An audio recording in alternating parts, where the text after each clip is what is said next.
Kollywood hero Dhanush తన నటనతో ఇప్పటికే తమిళ ప్రేక్షకుల మనసులను గెలుచుకోగా అతని టాలెంట్ అక్కడే ఆగలేదు. బాలీవుడ్, హాలీవుడ్ సినిమాల్లోనూ చక్కటి నటనతో తిరుగులేని మార్కెట్ సంపాదించుకున్నారు.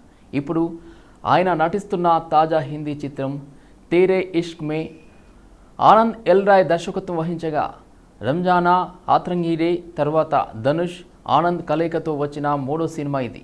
తాజా అప్డేట్ ప్రకారం ఈ సినిమా షూటింగ్ పూర్తయిందని చిత్ర బృందం అధికారికంగా ప్రకటించింది. ఈ సందర్భంగా కృతి సెనన్ తన ఇన్స్టాగ్రామ్లో భావోద్వేగ పోస్ట్ షేర్ చేస్తూ ధనుష్పై ప్రశంసల జల్లు కురిపించింది. నేను ఇప్పటి వరకు కలిసి పనిచేసిన అత్యుత్తమ నటుల్లో ధనుష్ ఒకరు. అతనితో పనిచేయడం సంతోషంగా ఉంది. ఈ జర్నీ ఎంతో స్పెషల్గా మిగిలిపోతుంది అని పేర్కొంది. అలాగే దర్శకుడు ఆనంద్ ఎల్ రాయ్ గురించి కూడా ఆమె ప్రత్యేకంగా ధన్యవాదాలు తెలిపింది. ఈ సినిమాకు నన్ను ఎంపిక చేసినందుకు ధన్యవాదాలు సార్. ఇది ఓ రోలర్ కోస్టర్ రైడ్గా వేగంగా పూర్తయిపోయింది అని తెలిపింది. ఇది ధనుష్, కృతి సెనన్ జంటగా నటిస్తున్న మొదటి సినిమా. అందుకే ఈ కాంబినేషన్పై అభిమానుల్లో మంచి క్యూరియాసిటీ నెలకొంది.